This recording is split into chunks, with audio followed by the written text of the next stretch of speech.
A millionaire strides through a luxury hotel, spotting a young woman kneeling, cleaning the fireplace in his presidential suite. The moment their eyes meet, a misunderstanding is about to change their lives forever. Get ready, because this story will touch your heart. Subscribe to Chronicles Unveiled, hit that like button, and comment where you're watching from. The March rain lashed the roof of a small apartment in Maya, Rio de Janeiro's North Zone. Carolina Santos rubbed her tired eyes, struggling to focus on the medical textbooks scattered across a worn-out table. Lightning briefly illuminated the apartment through a poorly sealed window, and the drip of water into a pan in the corner competed with the rain's drumming. The phone rang, shattering her thoughts. Aunt Zalia's name flashed on the screen. Carolina answered immediately, concern lacing her voice. "Carol, I've had an accident," Zalia said between moans of pain. "I slipped on the wet subway stairs and badly injured my ankle. The clinic doctor said I can't put any weight on it for at least a week. Oh, God, it's so painful. Do you need anything?" "That's not it, dear. I can't go to work at the Copacabana Palace tonight. I'm on probation due to new management, and if I miss a shift, they might terminate my contract. Supervisor Oliveira already let go of 2 long-time cleaners last week for being late." Carolina's chest tightened. Her aunt's job at the Copacabana Palace, the city's most luxurious hotel, was their only stable income since her parents died in an accident on the Rio Santos highway. That job meant not just Zalia's survival, but also Carolina's academic future. "I don't know what to do," Zalia whispered, her voice choked. "If I lose this job—" Carolina glanced at her books. Her scholarship interview at UFRJ University Hospital was in just 2 days. She had hours of cardiothoracic surgery material to review, and this wasn't a normal shift. It was on the executive floor, housing the most important guests during Rio's film festival. Actors, directors, moguls, everything had to be flawless. Sighing, she closed her anatomy textbook. "It's okay. I'll cover your shift. You rest and follow the doctor's orders." Upon hanging up, Carolina felt the weight of responsibility. Her medical school tuition was overdue, and the landlord of their small apartment had threatened eviction twice that month. There was no choice. Zalia's uniform was clean, hanging behind the door. It was big on Carolina, who rolled up the sleeves and tied her curly hair into a low bun, just as her aunt used to. The ID badge felt heavy in her pocket, a constant reminder of the risk she was taking. The last bus to the South Zone was nearly empty. Through the fogged-up window, Carolina watched the city lights reflected in Guanabara Bay. When she got off on Avenida Atlantica, the rain had eased to a persistent drizzle, enough to soak her worn shoes by the time she reached the hotel. At the imposing white edifice of the Copacabana Palace, its Art Deco facade illuminated, Carolina hesitated at the service entrance, her heart pounding. She'd never been inside, not even the lobby. With a final glance at Copacabana Beach, she swiped Zalia's badge and entered. The service corridors were a stark contrast to the opulence she imagined in the public areas. Concrete walls, fluorescent lights, the smell of industrial cleaning products. A supervisor with deep-set dark circles greeted her with an impatient nod. "You're late, Santos," he said, not looking up from his clipboard. "Wait, you're not Zalia." Carolina's blood ran cold. "I'm her niece, Carolina. My aunt injured her ankle and asked me to cover for her. She called to inform—" "Nobody told me anything," the supervisor interrupted, frowning. He glanced at his watch and sighed. "But we have no one to cover the executive floor now. Do you know what you're doing?" "Yes, my aunt explained the whole procedure," Carolina lied, trying to sound confident. The supervisor hesitated, then pushed a cleaning cart towards her. "Floors 10 and 16. Some festival VIPs returned early from their sessions. Be meticulous and discreet." Carolina nodded, pushing the heavy cart towards the service elevator. The doors closed, and she let out a breath she hadn't realized she was holding. What had she gotten herself into? The elevator opened on the 10th floor, and Carolina felt like she'd stepped into another world. The plush carpet under her feet was a deep navy blue with gold accents, reminding her of the municipal theater she'd once visited on a school trip. Crystal sconces lit the hallway with a soft glow, highlighting paintings of Brazilian landscapes on the walls. Pushing the cart down the silent corridor, Carolina passed double doors of fine wood, each with golden numbers, not names. Behind these doors were people she'd never meet. Tycoons, actors, directors, lives that only existed on social media, blogs, in movies she rarely had money to see. She consulted her task list. First, room 1045, unoccupied, needing a full clean. Taking a deep breath, she swiped the keycard and pushed the door open. The sight momentarily took her breath away. The room was larger than her entire apartment with her aunt. Imported marble floors, velvet curtains from ceiling to floor, a king-size bed with sheets that looked like clouds. In the bathroom, toiletries in packaging worth more than her weekly salon wage. Pulling on her gloves, Carolina began to work. She cleaned every surface with meticulous attention, rearranged towels in precise patterns, checked the minibar, vacuumed every inch of the carpet. Her hands trembled slightly, afraid of doing something wrong, of jeopardizing her aunt's job. She was finishing the second room when the walkie-talkie on her cart crackled to life. "Anyone available on the executive floor?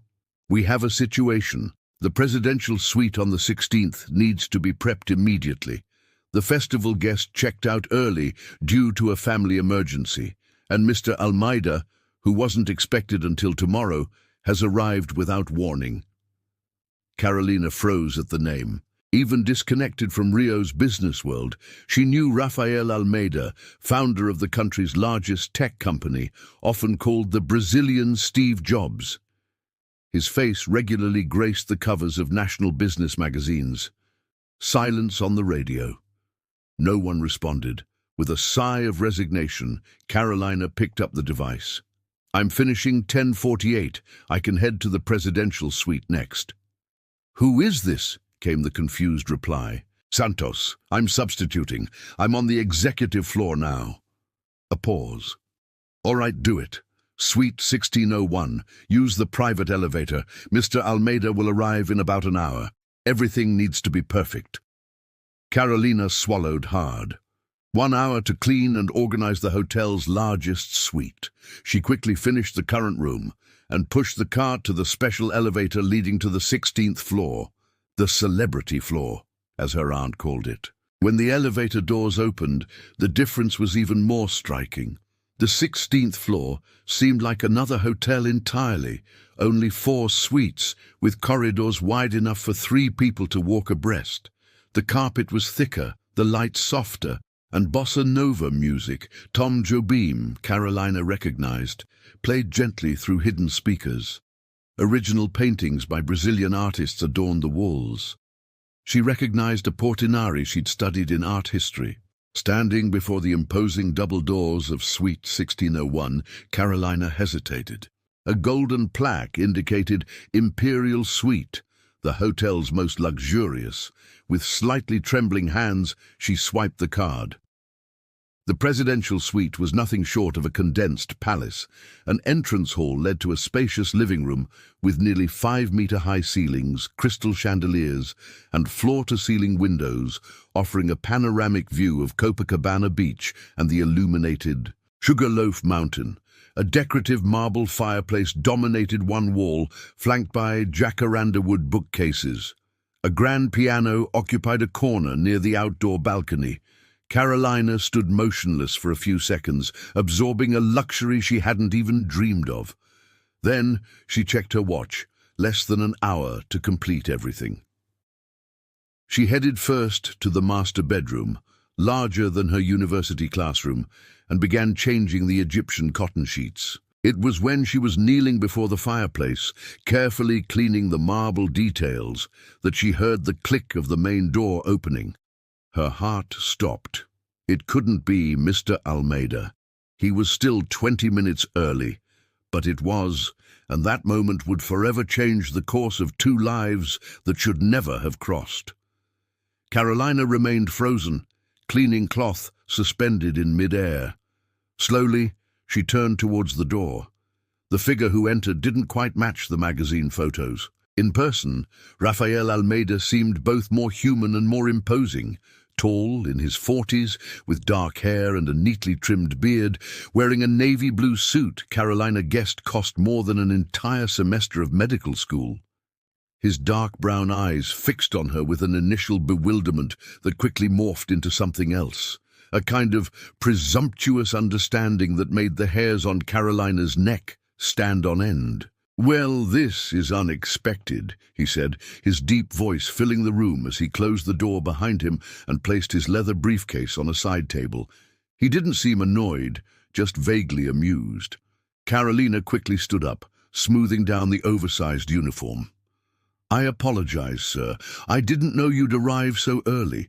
I can come back later to finish." "I wasn't informed about any special services for tonight," he interrupted, studying her with a gaze that made her feel small. A lopsided smile appeared on his lips. "But I see the hotel continues to uphold its traditions of personalized hospitality." Carolina frowned, confused. "What do you mean?" Raphael took a few steps into the room, loosening his tie. "You can drop the act.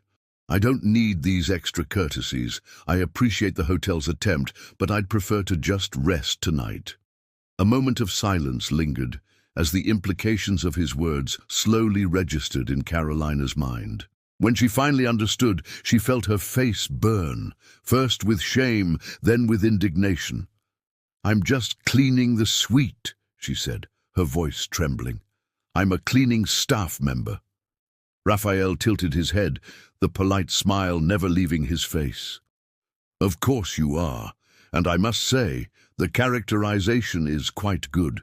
The slightly oversized uniform, the air of surprised innocence. The details make all the difference, don't they?" "I don't understand," Carolina replied, though the horrible realization was already dawning. "Look," Raphael sighed, quickly checking his phone before placing it on the table. "It's not the first time the hotel has arranged company for important guests. Usually they're more—" He made a vague gesture, obvious in their intentions. "This more subtle approach is new but unnecessary. I've had a long day of meetings and, frankly, I just want a shower and a few hours of sleep." The air seemed to have been sucked from the room. Carolina felt a wave of nausea as the full implication of his words hit her. This man, this arrogant billionaire, thought she was some kind of escort sent by the hotel to entertain important guests. "I'm not what you're thinking," she said, her voice trembling between outrage and humiliation. "I'm covering for my aunt, who injured her ankle. I'm just a medical student covering her shift so she doesn't lose her job." Something flickered in Raphael's eyes, a shadow of doubt, but it quickly vanished, replaced by a condescending understanding that was even more humiliating. "Medical student. That's an interesting narrative. For a moment, I almost believed it." "It's the truth!" Carolina exclaimed, tears of frustration starting to form. "Why would I do this? Why would I be cleaning the fireplace if—" She couldn't complete the sentence. "Attention to detail is admirable," he replied, now sounding almost bored. "But as I said, I'm not interested tonight. You can tell the manager I politely declined, no offense to your convincing performance." That was the final straw. Humiliation turned to fury. Carolina gripped her cleaning cloth tightly, struggling to maintain her composure. "I am not an actress. I am not a call girl. I am not something that comes with your room upgrade," she fired back, her voice shaking. "I am a real person who was just trying to help her family. How dare you reduce me to this?" Raphael's expression finally changed, the smug smile vanishing. His gaze narrowed, studying her more intently, as if seeing her for the first time. "Wait, are you serious?" Carolina didn't answer. A tear trickled down her face as she gathered her things with trembling hands. As she turned quickly, her elbow hit the cleaning cart, knocking over a few products. Her aunt's ID badge detached from her shirt and fell silently onto the thick carpet. "I'm sorry for the interruption," she murmured, her voice choked. "Someone else will come to finish the cleaning." Without looking back, she hurried out of the suite, letting the door close behind her with a soft click that seemed to echo in the silent hallway. In the service elevator, she finally allowed the tears to fall freely.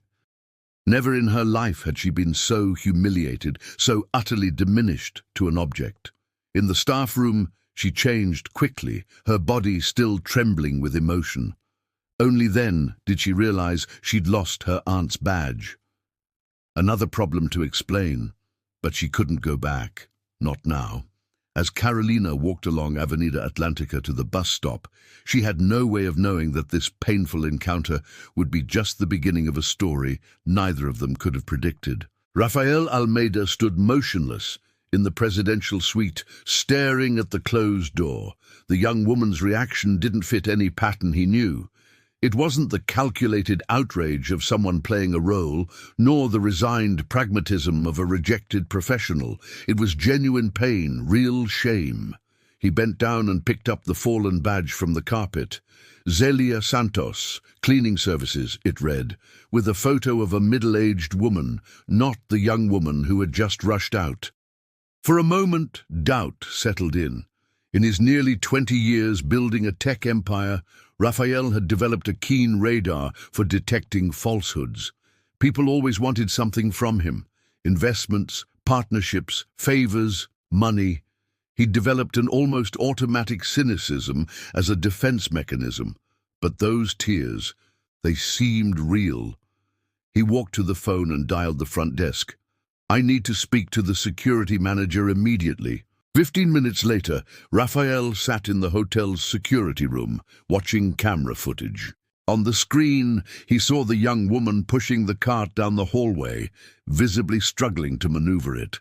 The suite's footage showed her working methodically, changing sheets, cleaning the bathroom with attention to detail, organizing toiletries. There was nothing in her movements to suggest any intention other than cleaning the room. "Who is she?" he asked the head of security, a taciturn man named Rodrigo. "The badge belongs to Zelia Santos, an employee for 7 years, but this clearly isn't Zelia. I want all information on this family.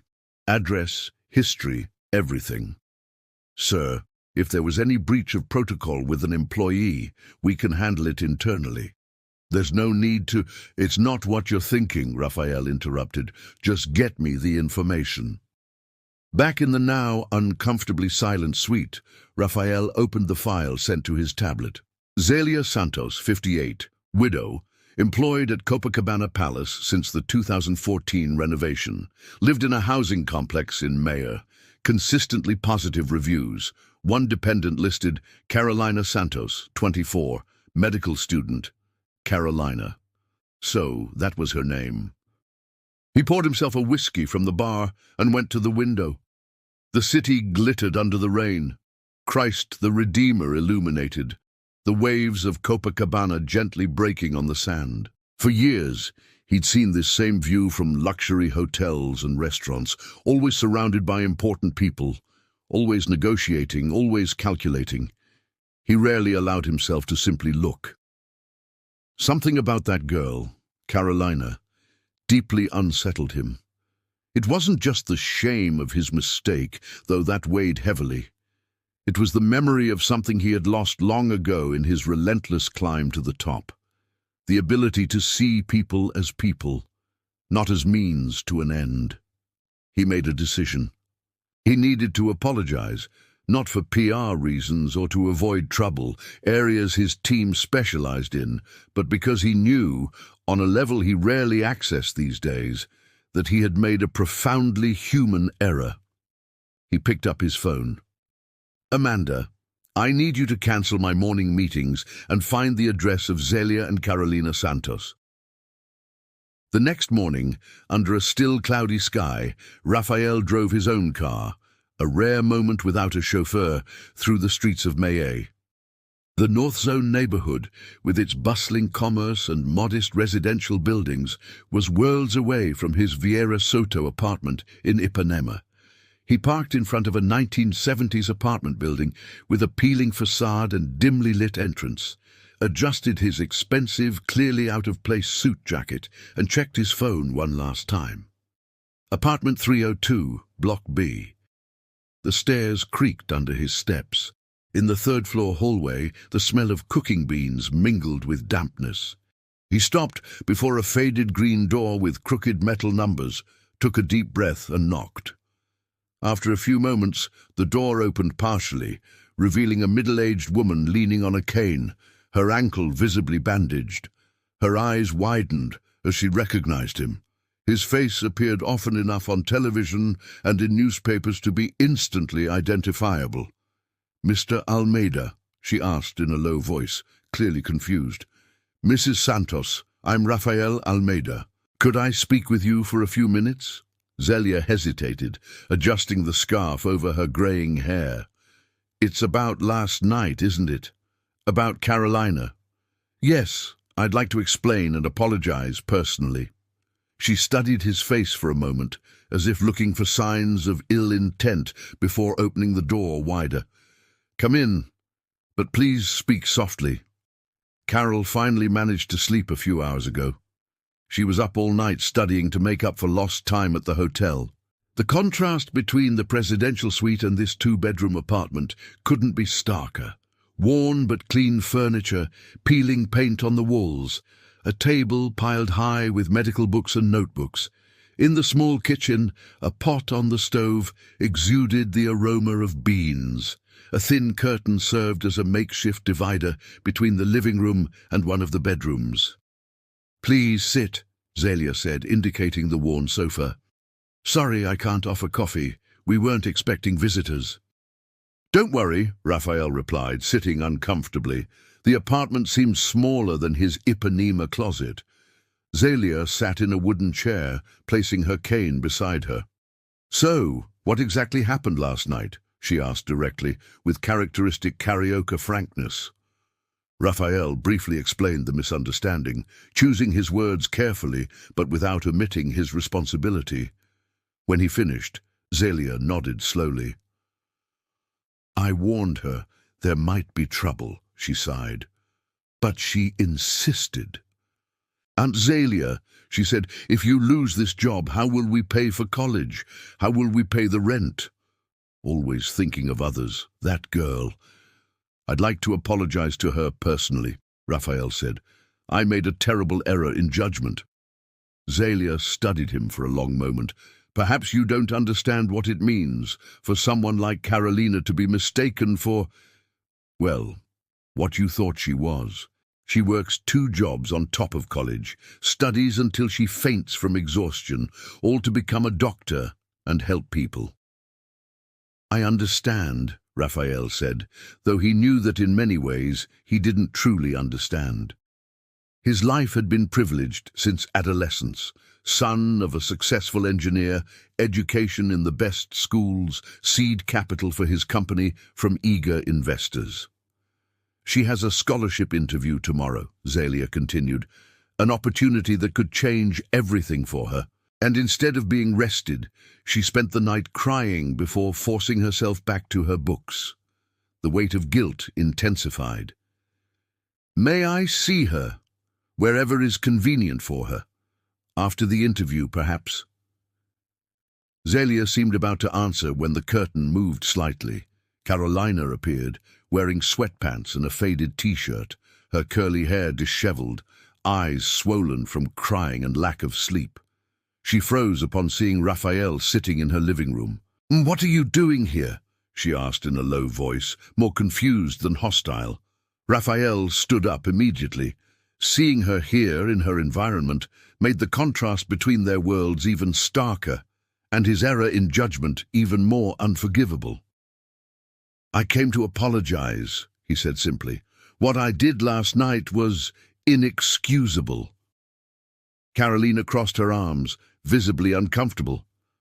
"How did you find us?" "I have resources," he replied, immediately realizing how that sounded. "I mean, I asked the hotel for information, and you thought it appropriate to show up at our home unannounced?" The question caught him off guard. In his world, doors opened automatically for him. He rarely needed to consider if his presence was welcome. "You're right. I should have called first. I apologize for that as well." An uncomfortable silence filled the small apartment. The sound of the rain starting to fall again seemed amplified. "Why do you care so much?" Carolina finally asked. "People like you make mistakes about people like us all the time. Usually you just move on without looking back." The question was direct, almost brutal. Her honesty. Raphael hesitated, realizing rehearsed answers wouldn't work here. "Because when you left that suite yesterday," he replied slowly, "I saw something I hadn't seen in a long time. Dignity. Not the false dignity of those with money and power, but the true dignity of someone who, even when treated unfairly, maintains her humanity." Carolina didn't answer, but something in her eyes changed. Not forgiveness yet, but perhaps a small opening. "I'm not asking you to forgive me," Raphael continued. "I just wanted you to know that I recognize my mistake and deeply regret the humiliation I caused." Zelia intervened, her practical tone breaking the tension. "Carolina has an important interview tomorrow. She needs to rest and study." "Of course." Raphael nodded, understanding the cue. He took a business card from his pocket and placed it on the table. "If there's anything I can do to repair the mistake, please don't hesitate to contact me directly." He headed for the door, aware of the two women's gazes on his back. In the hallway, he saw a young neighbor pass quickly, clearly curious about the famous businessman's presence in that building. "Mr. Almeida," Carolina called out as he was already descending the first flight of stairs. Raphael turned, surprised. "The interview is at UFRJ University Hospital at 2 p.m. If you still want to talk, I'll be at Confeitaria Colombo downtown afterwards, around 4. It was a minimal opening, but more than Raphael had hoped for. With a respectful nod, he left the building and returned to the world he knew, carrying with him a strange sensation. The discovery that his tech empire and bank accounts hadn't prepared him for the simple challenge of understanding the dignity of someone who had nothing but her integrity. UFRJ University Hospital on Fundo Island looked like a grey fortress under the cloudy sky. In a third-floor meeting room, Carolina waited nervously outside, mentally reviewing surgical procedures and outcome statistics. The fellowship in pediatric cardiac surgery was highly competitive. Only one candidate would be selected this year. Inside the room, 3 senior doctors leafed through her impressive yet unlikely resume. Exceptional grades, despite working 2 jobs, volunteer internship at Santa Casa de Misericordia, unpaid overtime in the pediatric ward of Sousa Aguiar Municipal Hospital. What the paper didn't show were the sleepless nights, the skipped meals to save money, the clothes bought at charity bazaars. "Carolina Santos," a voice called, "you may come in now." The interview lasted a grueling 90 minutes. Technical questions about bypass procedures, discussion of hypothetical cases, inquiries about her motivations. When it ended, Carolina left exhausted but confident. She had done her best. "We will notify you of the results in a week," the committee secretary informed her. Carolina checked her watch. Almost 4 p.m. Part of her wanted to just take the subway home and finally sleep, but something propelled her towards the city center, to the elegant Confeitaria Colombo, a historic spot she rarely frequented due to its prohibitive prices. The contrast between the hospital and the confectionary's ambiance was stark.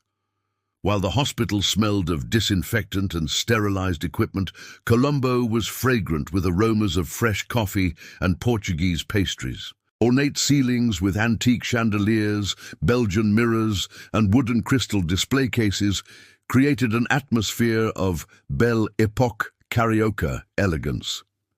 Carolina felt immediately out of place in her simple clothes, a basic black skirt, a white shirt slightly wrinkled from the long day, and the only blazer she owned already faded at the elbows.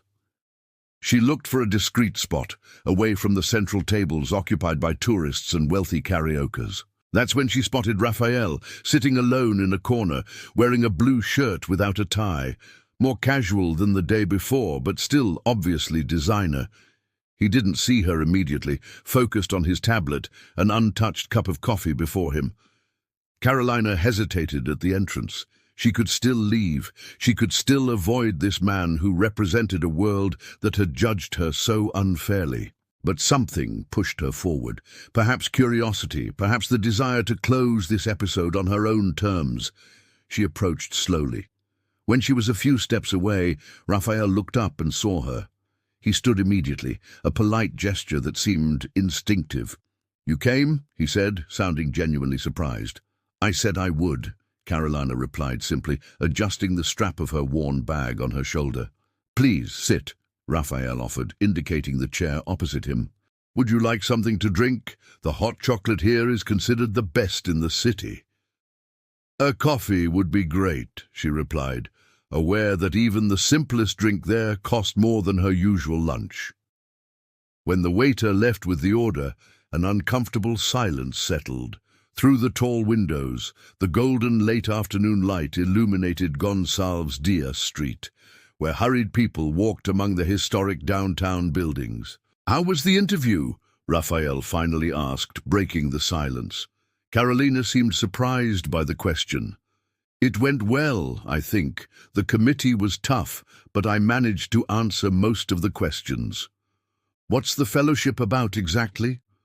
"Specialization in pediatric cardiac surgery," she replied, and for the first time, a genuine sparkle appeared in her eyes.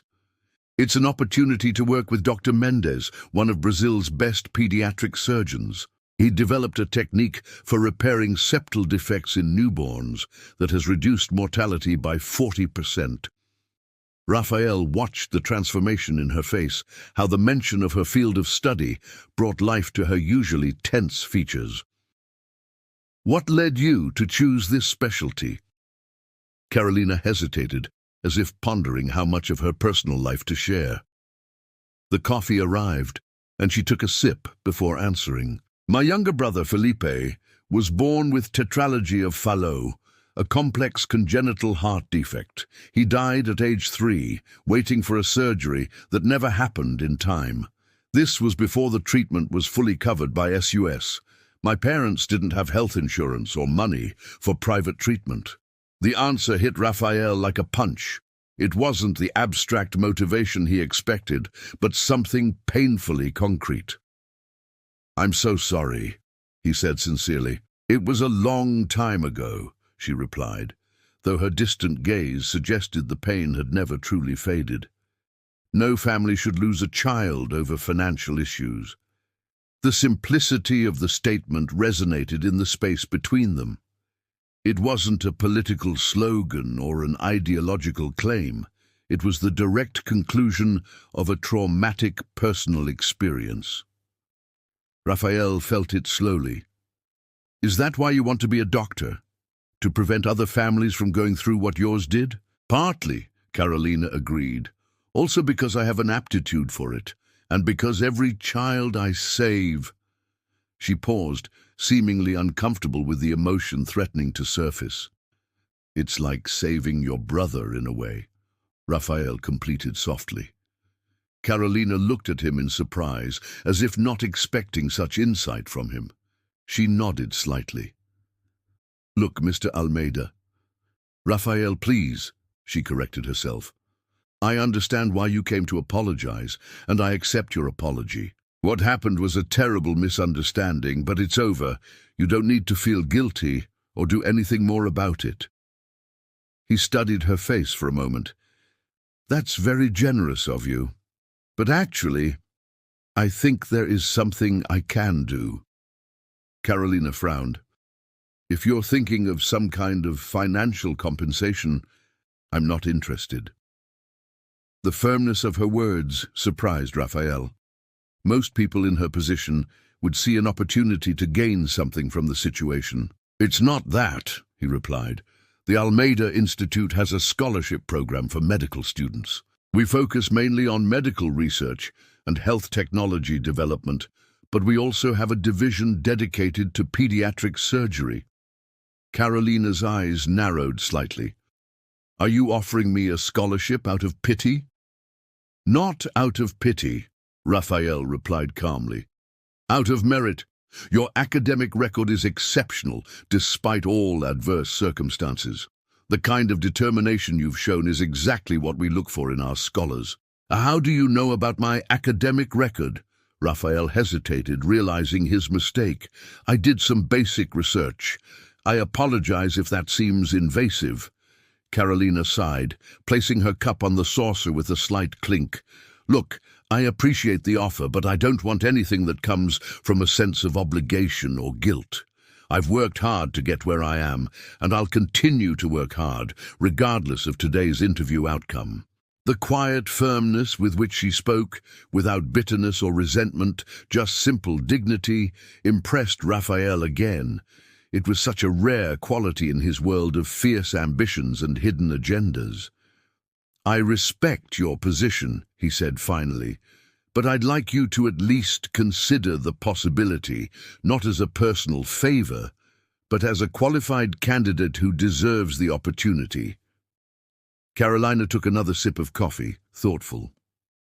Why do you care so much? It was a direct question, unadorned, the kind no one in his social circle would ask. Because your talent shouldn't be wasted due to lack of resources, he answered. After a pause, he added more softly, and because you reminded me of something I had forgotten. What? That real value has nothing to do with money? He smiled faintly. It's ironic that it took someone who can barely pay rent to remind someone who owns half the buildings on this street of that. Carolina didn't respond immediately, studying him as if trying to decipher a particularly complex puzzle. Finally, she picked up her bag. I have to go.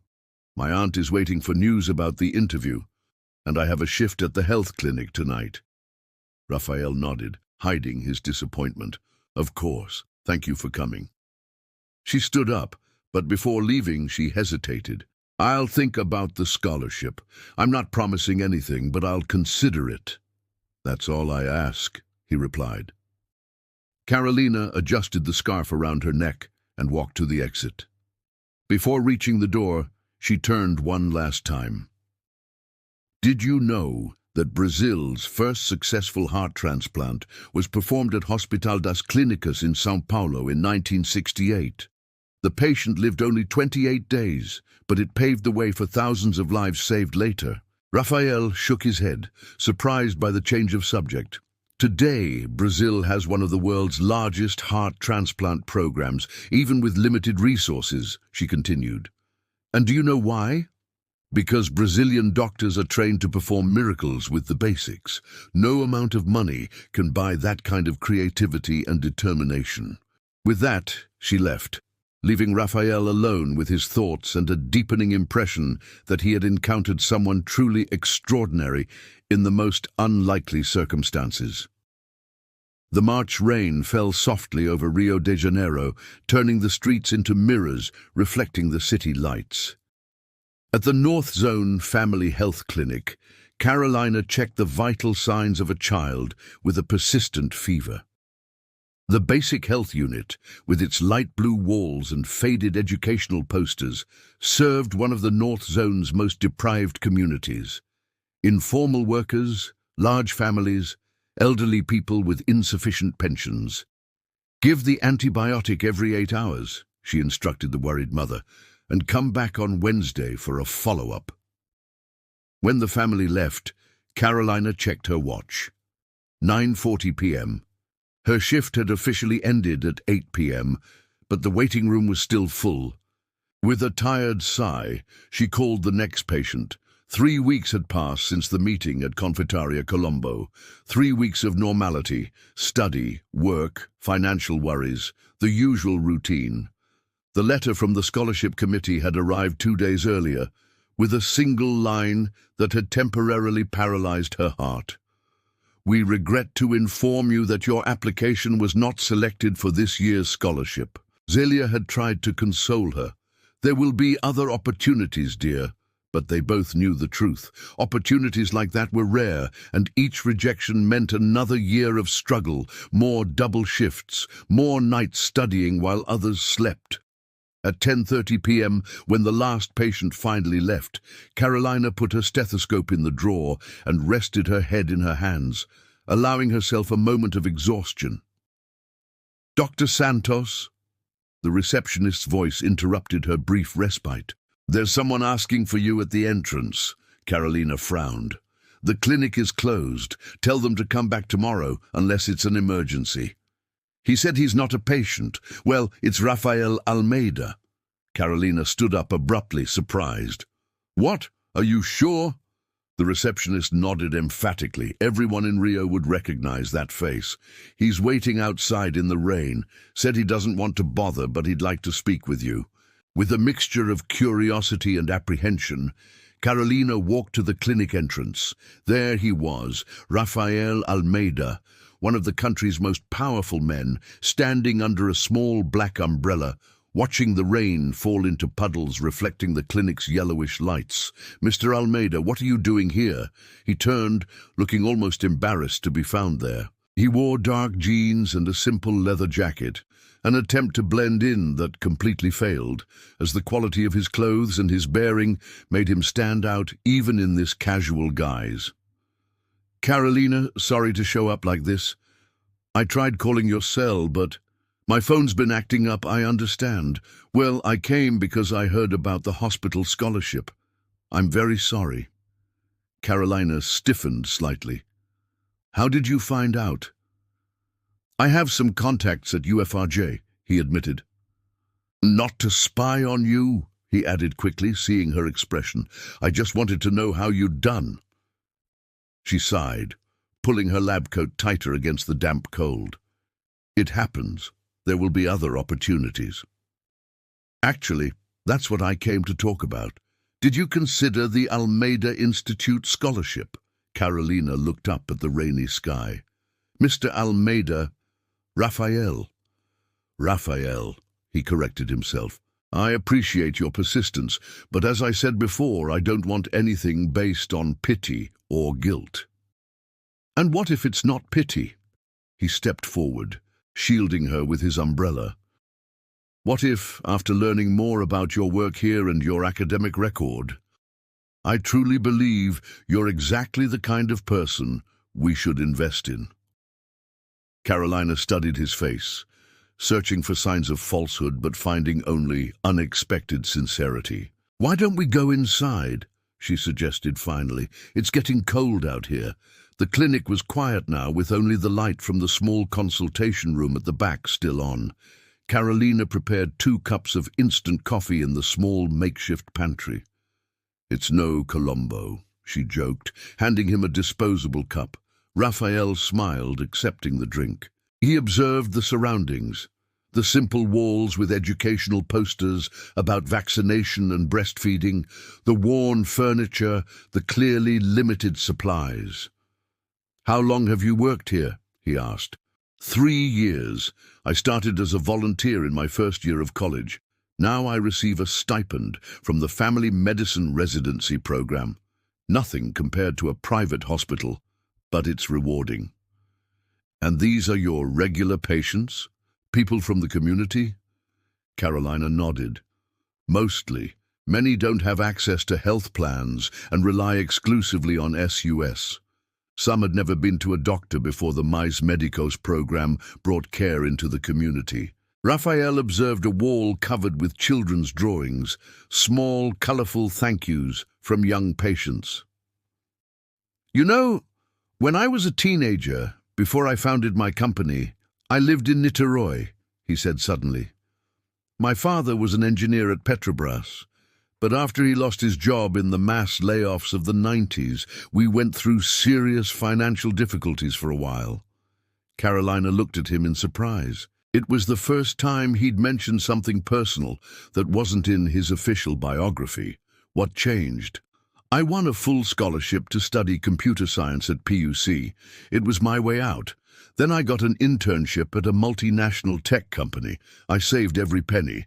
And at 23, I founded my startup with a college friend. A classic success story, Carolina commented. I was lucky, he admitted. I was in the right place at the right time with the right skills. But you know what I rarely mention in interviews?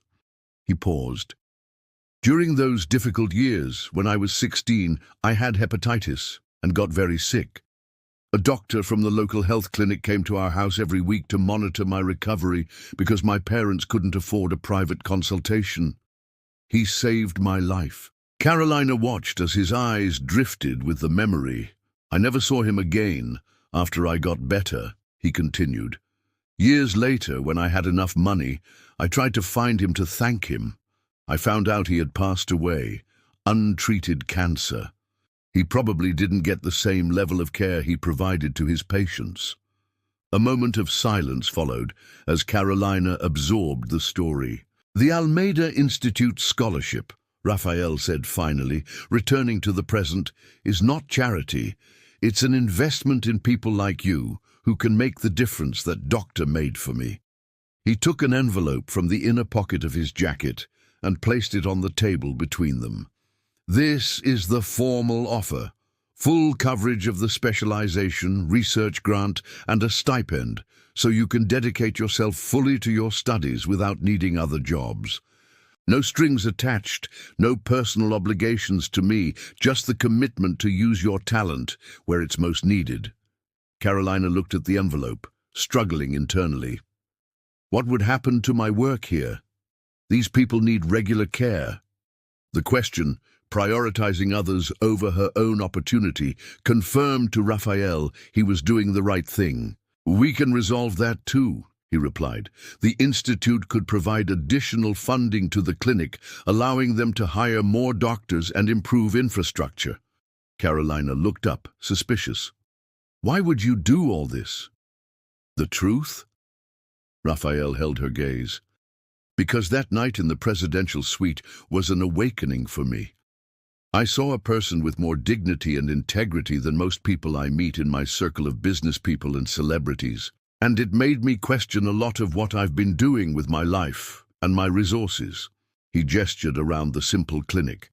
You chose to be here, helping people many in society ignore, when you could be pursuing more lucrative opportunities. That's a rarity that deserves to be supported. A silence fell between them, filled only by the sound of rain on the window. Finally, Carolina reached for the envelope. I'll consider it, she said. But I need time to think. Of course, Raphael replied, standing up. Take all the time you need. He walked to the door, pausing briefly to look again at the colorful drawings on the wall. Did you know my company is developing a telemedicine system for diagnosing congenital heart defects in remote areas? It's still in the experimental phase, but initial results are promising. Carolina raised an eyebrow. I didn't know that. Perhaps one day, if you're interested, you could give us some clinical feedback. Perhaps, she replied, a small smile appearing at the corner of her lips. At the door, under the now heavier rain, Raphael turned one last time. Carolina, regardless of your decision about the scholarship, I'd like to continue our conversation. Perhaps dinner next week. The question hung in the air, carrying implications neither was fully ready to articulate. I'm not seeking your gratitude, he added quickly, realizing how the invitation might be interpreted. I didn't think you were, she replied softly. She hesitated, then nodded. Dinner would be nice, but nothing extravagant, please. I know a small family restaurant in Santa Teresa, he suggested. They serve the best feijoada in the city. No paparazzi, no formalities. Sounds perfect. As Raphael walked to his car, parked discreetly around the corner, Carolina watched his figure recede into the rain. Two worlds were colliding, hers defined by constant struggle and clear purpose, and his filled with power, privilege, and apparently an unexpected kind of loneliness. What would result from this unlikely encounter between people from such different realities, neither she nor he could predict. But something had changed that night. A door had opened, offering possibilities neither had considered before. The Minero restaurant, tucked away on a steep, narrow street in Santa Teresa, was a local treasure, known only to karaokers who valued authenticity over glamour. Exposed brick walls over 100 years old, solid wooden tables polished by use, and black and white photographs of old Rio created a welcoming atmosphere no trendy Ipanema restaurant could replicate. Carolina arrived first, wearing a simple green dress, not new but the best she owned, with a handmade seed necklace bought at a hippie fair. At the entrance, a white-haired Minero gentleman with an easy smile led her to a discreet table on the terrace overlooking the city lights. "Mr. Almeida called to say he'll be a few minutes late," he informed her respectfully. "He asked that I offer you a drink while you wait." "Sparkling water is fine, thank you," Carolina replied, observing her surroundings. The other tables were occupied by middle-aged couples, families, and small groups of friends. No celebrities or famous businessmen. It was exactly what Raphael had promised, an unpretentious place, free from prying eyes. 10 minutes later, Raphael hurried in, his hair slightly disheveled by the wind coming up the hill, wearing dark trousers and a white linen shirt. No tie, casual by his standards, but still clearly finely tailored. "Sorry I'm late," he said, sitting opposite her. "Traffic on Avenida Rio Branco was impossible." "No problem," Carolina replied. "This place is wonderful. How did you discover it?" "I used to come here with my father when I was a teenager," Raphael explained, a nostalgic smile softening his features. He loved Minero food and always said it was the only place in Rio that made torresmo, crispy pork belly, to rival those from Minas. The current owner is the son of the man who ran it back then. A waiter approached, offering handwritten menus. "If you don't mind, I suggest we try the complete feijoada," Raphael proposed. "Saturday is the traditional day, and theirs is truly special." Carolina nodded, relieved not to have to choose from options whose prices she preferred not to see. The conversation flowed surprisingly well, starting with safe topics: the neighborhood's history, the Santa Teresa trams, the jazz festival happening next month at Parque das Ruínas. Gradually, however, it became more personal. "So you really programmed your first software at 14? Carolina asked incredulously, savoring a small cup of bean broth served before the main course. "On a Franken computer assembled from used parts," Raphael confirmed. "It was basically a simple inventory management system for my uncle's stationery shop. Nothing impressive by today's standards, but in 1997, for a teenager in Brazil, it seemed revolutionary." "And did your parents support your interest?" "My father did. He always said the future would be digital, even when dial-up internet was still an expensive novelty here. My mother was more skeptical. She wanted me to be an engineer like him." He smiled wryly. "Ironic, isn't it?" "And what happened to them?" Raphael's smile faded slightly. "My father passed away 5 years ago, complications from diabetes. He didn't live to see the company's real success. My mother lives in Petropolis now, in a house I bought for her. She grows orchids and pretends not to be impressed when I appear on the covers of Isto é Dinheiro." This glimpse of a normal family, with common concerns and dynamics, humanized Raphael in a way his previous apologies hadn't. Carolina realized she had begun to see beyond the tech mogul's public image to the man behind the headlines. "And what about you?" he asked as the waiter served the main course. A traditional feijoada with all the trimmings: rice, collard greens, farofa, orange slices. "Always wanted to be a doctor, since the incident with my brother." "Yes," Carolina replied, Before that, believe it or not, I wanted to be a musician. My grandfather played the guitar and taught me my first chords when I was 6. At 10, I got a used guitar for Christmas. Do you still play? She shook her head. The instrument was sold to help pay Felipe's medical expenses. After that, there was never money or time for another. Do you miss it? Sometimes, she admitted. Music has this power to transport us, you know. For a few moments it doesn't matter where you are or what problems you face. You just exist in the melody. Like medicine, Raphael observed. Carolina looked at him, surprised by the comparison. Yes, I think so. Both require technique, but also intuition and sensitivity. The difference is, medicine doesn't let me forget the problems. It puts me right in them to try and solve them.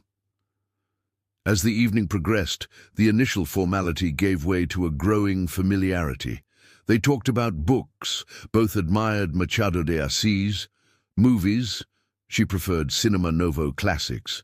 He confessed a weakness for superheroes, and their favorite spots in Rio, Vista Chinesa for her, Praia Vermelha for him.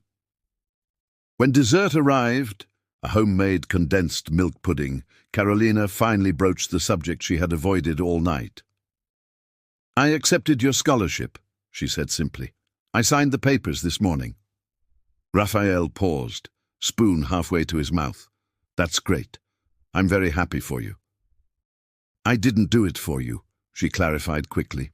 I did it because, after much thought, I concluded it would be foolish to refuse a legitimate opportunity just out of pride. My patients need a well-trained doctor more than they need a symbolic gesture.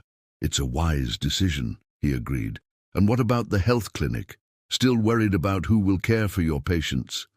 I spoke with Dr. Marcia, the coordinator. If the offer of additional funding still stands, she has 2 newly graduated doctors from the May Medicos program interested in working there. It will all be formalized by the end of the week, Raphael assured her. A comfortable silence settled between them as they finished dessert. From the veranda, they could see the city lights spread out like a carpet of stars, Christ the Redeemer illuminated in the background, arms open over the marvelous city. Did you know, Raphael began carefully, that my first kiss was in this very restaurant? Carolina raised her eyebrows, surprised by the unexpected confession. I was 17, he continued. She was a classmate from my pre-university course. We were sitting at that table over there, he pointed to a corner, after a lunch with friends. It was a complete disaster. I bumped my teeth against hers and spilled guaraná on my pants. Carolina laughed, picturing a nervous teenage Raphael, so different from the confident businessman before her. Why are you telling me this? Because I realized something recently, he replied, his eyes meeting hers with a new intensity. In my professional life, I've built systems that connect millions of people across Brazil, but personally, I keep almost everyone at a distance. Except you. With you, I want to share things I never tell anyone. Carolina's heart quickened slightly. Probably because we don't move in the same social circles. I pose no threat to your business interests. It's more than that, he insisted softly. It's because you see me for who I am, not for what I have or what I can do. It's liberating. The confession hung between them, too sincere to be ignored, yet still too delicate to be fully addressed. The waiter opportunely appeared to clear the plates, momentarily breaking the tension. When they left the restaurant, the night was clear, the air fragrant with the scent of jasmine growing along Santa Teresa's walls. Raphael offered to drive her home, but Carolina politely declined. I prefer to take the tram and then the subway, she explained. I like to watch the city at night. He nodded, respecting her independence. May I at least walk you to the stop? They walked side by side along the cobblestone streets, their shadows elongated under the old-fashioned streetlights. At the tram stop, nearly deserted at that hour, They paused, a moment of indecision hanging between them. "I'd like to do this again," Raphael said finally. "Not as part of any agreement or professional obligation. Just us." Carolina studied his face in the soft lamplight, seeing not the billionaire, but the complex, imperfect, surprisingly vulnerable man. "I'd like that too," she replied honestly. The tram approached, its rails screeching with its imminent arrival. Impulsively, Carolina leaned in and lightly kissed Raphael's cheek. "Thank you for dinner," she said, quickly stepping onto the tram. As it pulled away, she saw Raphael from the platform, standing under the streetlight, a hand lightly touching the spot of the kiss, a genuine smile illuminating his face. The tram departed, descending the Santa Teresa hill, taking her back to her world. But something had irrevocably changed. It wasn't love, not yet. It was too soon. The differences were too vast.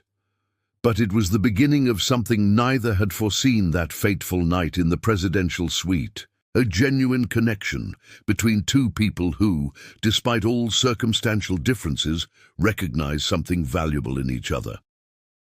The following months were like a dream for Carolina.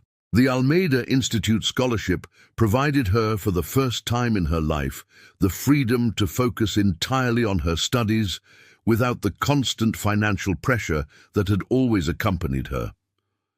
She and Aunt Zelia moved to a modest but comfortable apartment closer to the hospital in Grajaú. The new home had something the old one didn't: enough space for a new guitar, a birthday gift from Raphael. "So you can rediscover that part of yourself," he'd said when the instrument was delivered. Accompanied not by expensive flowers, but by sheet music for Tom Jobim and João Gilberto. Her relationship with Raphael evolved slowly, deliberately, as if both recognized the fragility of what was blossoming between them. They met once or twice a week, always in discreet places, far from the prying eyes of Carioca society and the sensationalist press that relentlessly followed Brazil's tech king. One Sunday morning, while walking through the botanical garden, Carolina noticed a subtle change in Raphael. He seemed distracted, his eyes frequently lost in the distance. "Is everything all right?" she finally asked, as they watched swans glide gracefully across the small lake. Raphael hesitated, looking away from the birds. "I have a proposal to make, but I'm hesitant about how you'll react." Carolina's heart quickened. They had only been together for 4 months. Surely he wasn't thinking of... "It's about your work," he continued, to her simultaneous relief and confusion. "I mentioned our telemedicine project for heart conditions. We're entering the practical testing phase and need medical partners who can evaluate the system's effectiveness in real-world settings." "Are you thinking of inviting me as a consultant?" Carolina tilted her head, intrigued. "More than that, I'd like you to lead the project's medical team." He took a deep breath. "Which would mean traveling with me to São Paulo for a few weeks. We have a lab in Butantã where the final development phase is happening." Carolina frowned, processing the information. "Why me? Surely there are more experienced cardiologists available." "They know the problems of the past and present. You understand the future," he replied simply. "Besides, your personal experience with your brother brings a perspective no hired consultant could offer. You see beyond the algorithms to the families who will be impacted." The proposal was professionally tempting. Working at the forefront of medical technology could open doors even her specialization wouldn't provide. But there were obvious personal complications. "People would talk," she said finally, if we traveled together." "People always talk," Raphael replied. "The question is, should we let rumors determine our professional decisions?" "That's easy for you to say," Carolina retorted.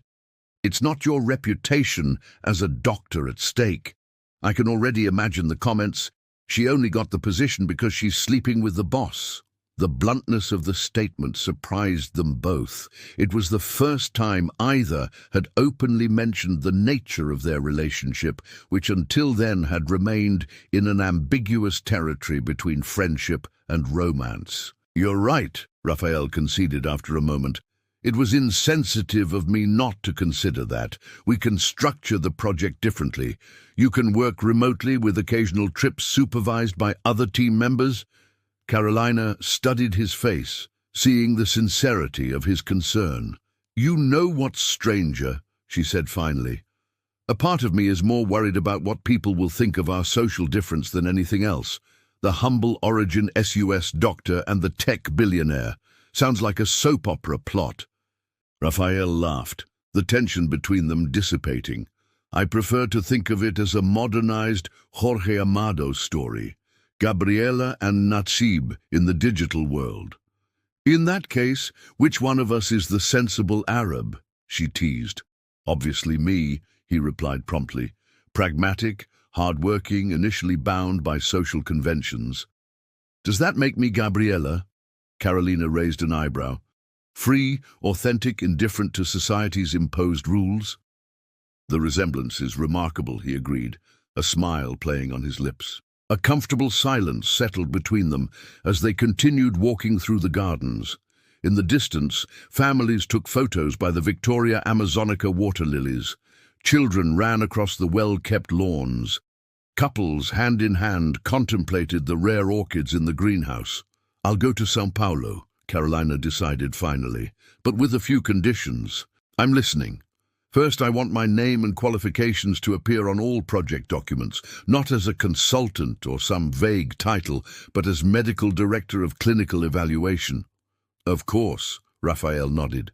"Second, I'll stay in separate accommodations provided by the Institute, not by you personally." "Understandable." "Third," she continued, "we won't go together. You travel first. I'll go later with an appropriate interval." "An admirable effort to maintain appearances," he commented, a slight tone of amusement in his voice. "And fourth," Carolina hesitated momentarily, "when we get back, we need to have a real conversation about this," she gestured between them, "whatever this is." Raphael's smile vanished, replaced by a serious expression. "I agree to all conditions, especially the last one." They continued walking through the garden, their steps naturally synchronized. They stopped before a huge ancient tree, its thick roots emerging from the ground like sleeping serpents. "You know, for someone who created machine learning algorithms that predict the behavior of millions of users, I'm surprisingly hesitant when it comes to expressing my own feelings," he admitted. "And for someone trained to make accurate diagnoses in seconds, I'm being remarkably slow in analyzing what's happening between us," Carolina replied. They looked at each other and laughed, the tension dissolving in the garden's fragrant air. Their fingers touched lightly, almost by accident, and neither pulled away. It was a small gesture, imperceptible to other visitors, but for them it signified the tearing down of another barrier. 3 weeks later, Carolina landed at Congonhas Airport in São Paulo. The city welcomed her with its characteristic fast pace, intense traffic, skyscrapers that seemed to touch the clouds, air charged with expectation and possibilities. The Almeida Institute's lab occupied a modern building on the USP campus, all glass and steel. Carolina was greeted by a team of computer scientists, biomedical engineers, and medical specialists. To her surprise, Raphael was not present at her first meeting. Dr. Almeida apologizes, but he had to travel unexpectedly to Silicon Valley, explained the project coordinator, Dr. Oliveira. He'll be back in 2 days. The message was clear. Here, she would be judged on her own merit, not her connection to the Institute's founder. Over the next few days, Carolina immersed herself in work, analyzing cardiac pattern recognition algorithms, reviewing test cases, and suggesting modifications based on her clinical experience. When Raphael finally returned, he found her completely integrated into the team. already having earned her colleagues' respect for her knowledge and insight. She was in the middle of a presentation on how the system could be adapted for use in Amazonian riverside communities when he quietly entered the conference room. Their eyes met briefly, a restrained smile, a slight nod, before she turned her attention back to the slides and continued her explanation without hesitation. It was a small moment, imperceptible to others, but significant for both. In her professional environment, Carolina was an equal, not a protégé. Those weeks in São Paulo transformed them in unexpected ways.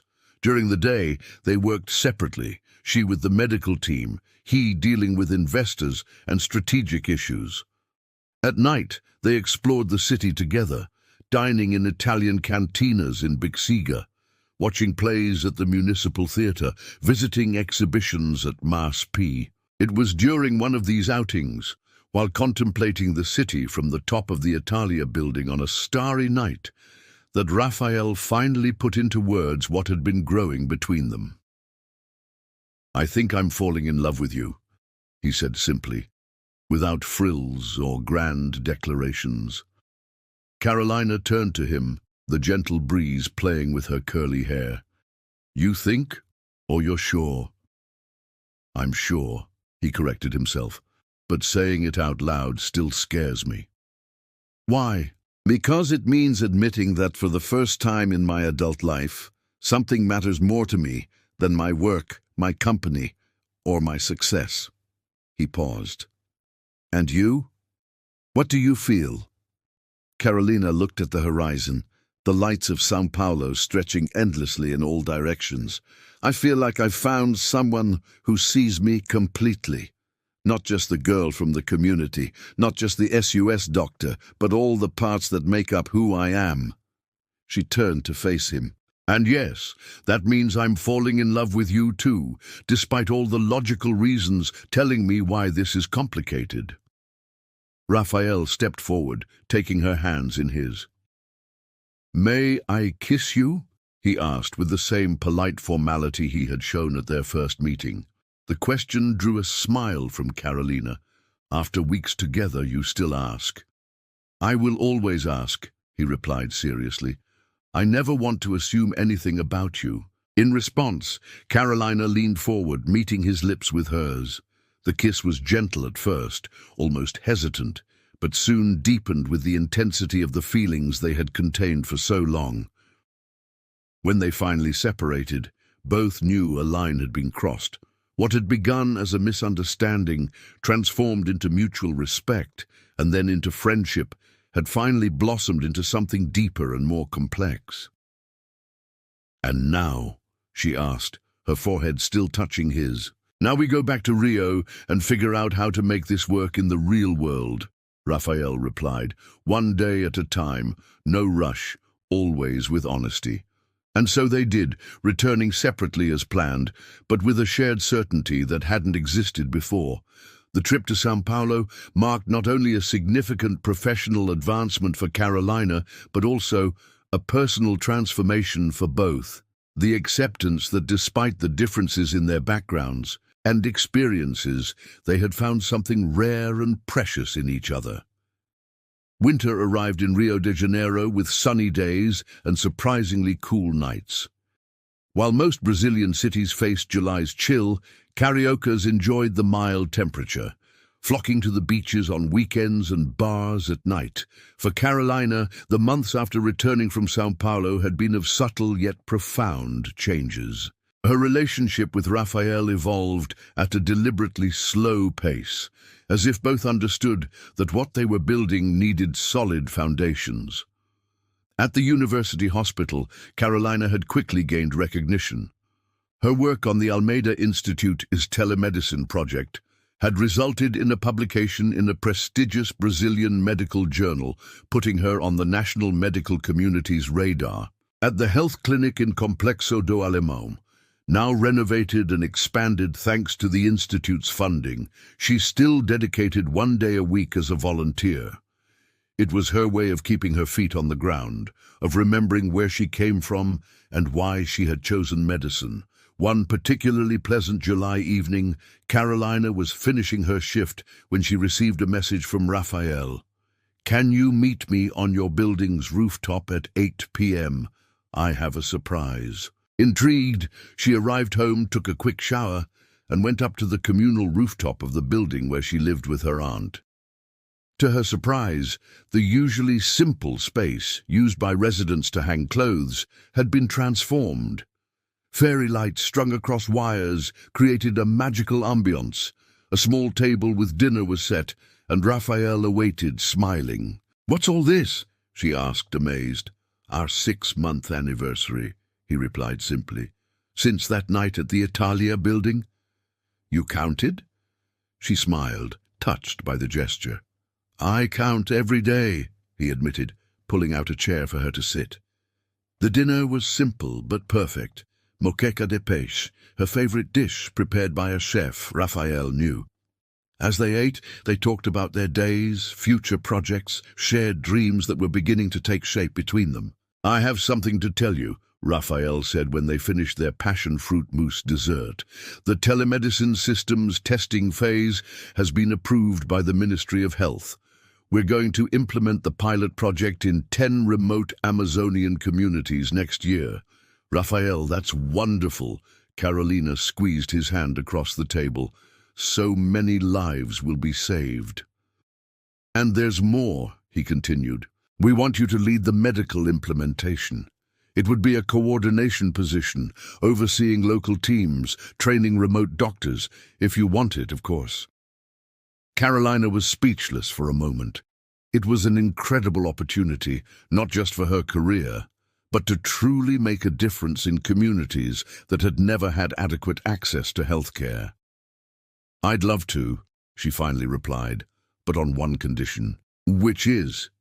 "That you understand I accept on professional merit, not because we're—" She hesitated, realizing they had never formally defined what they were. Raphael smiled. "Boyfriend and girlfriend? Partners? A couple? All of the above?" She laughed. He stood from his chair and gently pulled her into his arms.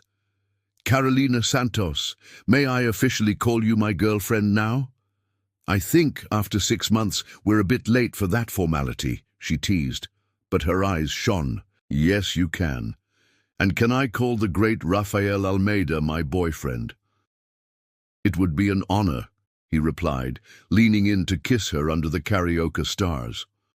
What had started so tumultuously in the presidential suite of the Copacabana Palace had transformed into something deep and true, a love that transcended social, economic, and cultural barriers based on mutual respect, admiration, and a connection both knew was rare and precious. In the following months, their worlds began to merge gradually.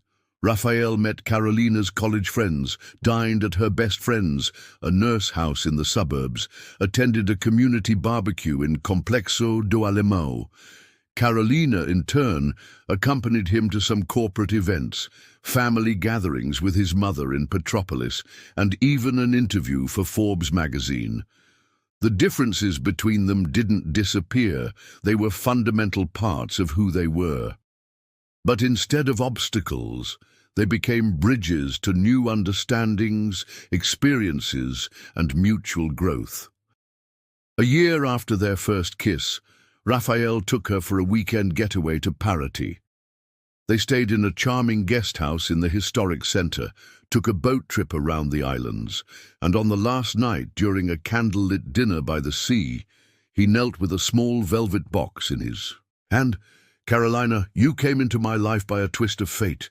You showed me a world I barely knew and taught me that true value isn't measured by bank accounts or titles. You challenge me, inspire me, and make me want to be better every day." He opened the box, revealing a delicate engagement ring with a blue sapphire in the center. "Would you do me the honor of marrying me?" Tears streamed freely down Carolina's face. "Yes," she replied simply, "1,000 times yes." The wedding took place 6 months later in the garden of the Petropolis house. It was an intimate and emotional ceremony, uniting two worlds that once seemed irreconcilable. Aunt Zelia cried as she walked her niece down the aisle.